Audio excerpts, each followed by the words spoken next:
Hello and welcome to Allen book reviews. मैं हूं मनीषा और आज जिस किताब के बारे में हम बात करने वाले हैं वो है आज़ादी मेरा ब्रांड, जिसे लिखा है अनुराधा बेनीवाल ने। किताब के बारे में बात करने से पहले राइटर के बारे में जान लेते हैं।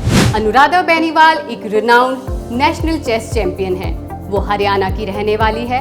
फिलहाल वो लंदन में रहती है और एक चेस कोच है और वो बच्चों को चेस खेलना सिखाती है, साथ ही कैम्ब्रिज के लिए चेस भी खेलती है। वो एक घुमक्कड़ भी है। तो चलिए आज उनकी किताब के बारे में बात करते हैं। आज़ादी मेरा ब्रांड राइटर के ट्रैवल सीरीज की पहली किताब है, जिसमें कि वो अपने यूरोप के 13 देशों की यात्राएं शेयर करती है, वहाँ के एक्सपीरियंस को शेयर करती है। लेकिन उनकी यात्राएं किसी देश में जाकर वहाँ पे होटल में 2 दिन के लिए रहकर और टूरिस्टी जगहों को घूमकर वापस आने वाली यात्राओं से बेहद अलग है।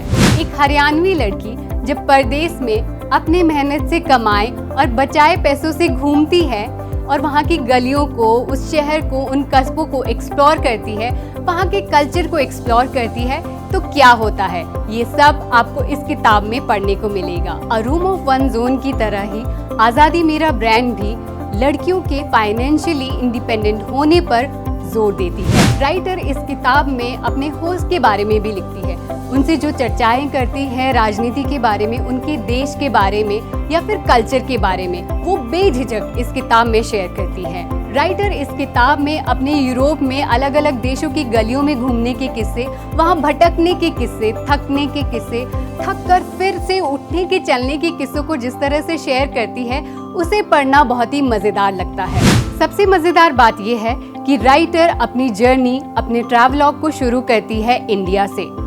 कब, कहाँ, कैसे उनको घूमने का शौक पैदा हुआ, इस बारे में वो इस किताब में विस्तार से लिखती है।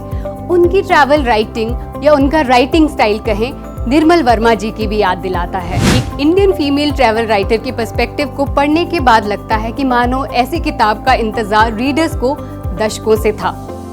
राइटर की भाषा का चयन और उनके शब्दों का चयन बहुत ही सिंपल है, जो इस किताब को और भी रोचक बनाता है। अपनी यात्राओं में राइटर हमें सिर्फ यूरोप की एक्सपीरियंस के बारे में ही नहीं बताती, बल्कि उनके साथ साथ हम इस किताब के माध्यम से हरियाणा की गलियां भी घूमते हैं, जहां पर कि राइटर बचपन में घूमा करती थी। किताब में उनकी यात्राओं को पढ़ने के साथ साथ हम राइटर को भी जान रहे होते हैं। किताब के अंत में राइटर देश की लड़कियों के नाम संदेश लिखती है और साथ में अपील करती है उनसे हमेशा निरंतर चलते रहने के लिए।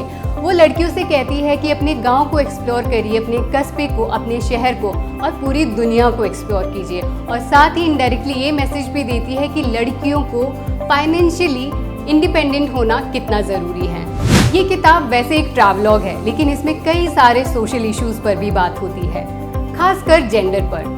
आज़ादी मेरा ब्रांड रिसेंट टाइम्स में हिंदी में यात्राओं पर लिखी गई सबसे बेहतरीन किताबों में से एक है। And because of its popularity, it recently got translated into Punjabi. Allen book reviews recommend करता है Azadi Mera Brand. For more such videos, subscribe to our YouTube channel. जल्द ही एक नए बुक रिव्यू के साथ फिर हाजिर होते हैं। तब तक के लिए नमस्कार।